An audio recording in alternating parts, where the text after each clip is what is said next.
Elijah had just witnessed one of the most powerful miracles in history. Fire fell from heaven. Not symbolically, not emotionally, but physically, in front of people, in front of prophets, in front of a nation that had forgotten God. And in that moment, everything changed. Or at least, it seemed like it did. Because just hours later, that same man, the man who stood unshaken before hundreds, was running, alone, afraid, exhausted. It only took one message, one sentence, one moment, a voice that said, "You're next." And suddenly, everything he had just experienced felt far away. The miracle felt distant.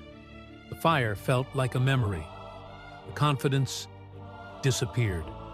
Have you noticed how fast that can happen? One moment you feel strong, clear, focused, steady. And the next moment, one thought, one message, one situation, and everything inside you shifts. Your breathing changes. Your thoughts get louder. Your peace disappears. And now, you're not standing anymore. You're trying not to fall apart. So Elijah ran. But not just from danger. He ran from the pressure of being strong all the time, from the expectation to always have faith, from the weight of always holding everything together. And maybe that's the part people don't talk about, because everyone celebrates your strength, but no one sees the cost of it. No one sees what it takes to keep showing up when you're already empty. So he ran into the wilderness, not because it was safe, but because it was quiet. No expectations, no performance, no pretending, just silence. And in that silence, everything he had been holding in finally came out. He sat under a tree, and for the first time in a long time, he stopped. Not because things got better, but because he couldn't go any further. And he said, "Lord, I have had enough."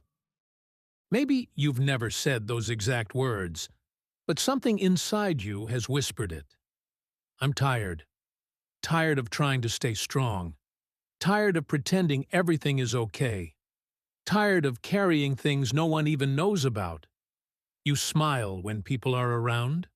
You respond. You function. You do what you have to do. But the moment you're alone, everything hits. The thoughts, the weight, the exhaustion. And it's not just physical. It's deeper than that. It's mental. It's emotional. It's spiritual. It's the kind of tired that sleep doesn't fix. The kind of tired you can't explain. And sometimes, you don't even know why you feel this way. You just know. You don't have the same strength you used to have. And this is where the story shifts, in a way most people don't expect. Because God sees Elijah in that state, completely drained, emotionally empty, ready to give up. And God does not respond with pressure. He doesn't say, "Do more, pray harder, try again." He lets him rest. He lets him sleep right there in the middle of his breaking point. Think about that.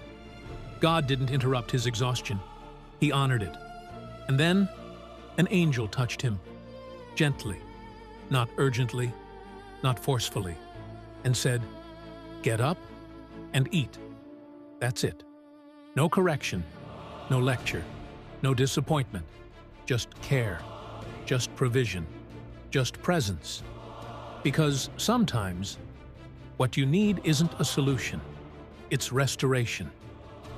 You've been trying to survive on empty, giving when you have nothing left, showing up when you feel disconnected, holding on when everything inside you is tired, and slowly, without even realizing it, you started to believe something that isn't true.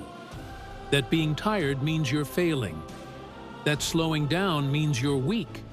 That needing rest means you're not strong enough. But that's not what this story shows. Elijah wasn't corrected for being tired. He was cared for. Because exhaustion is not failure. It's a signal that something needs to be restored. God didn't give up on Elijah in that moment. Not when he ran. Not when he broke. Not even when he said, "I've had enough." And he's not giving up on you either. Not in your silence. Not in your confusion. Not in your exhaustion. So if you feel like quitting tonight, maybe the answer isn't to push harder. Maybe the answer is to pause, to breathe, to rest. Because sometimes God doesn't ask you to keep going. Sometimes He invites you to be still.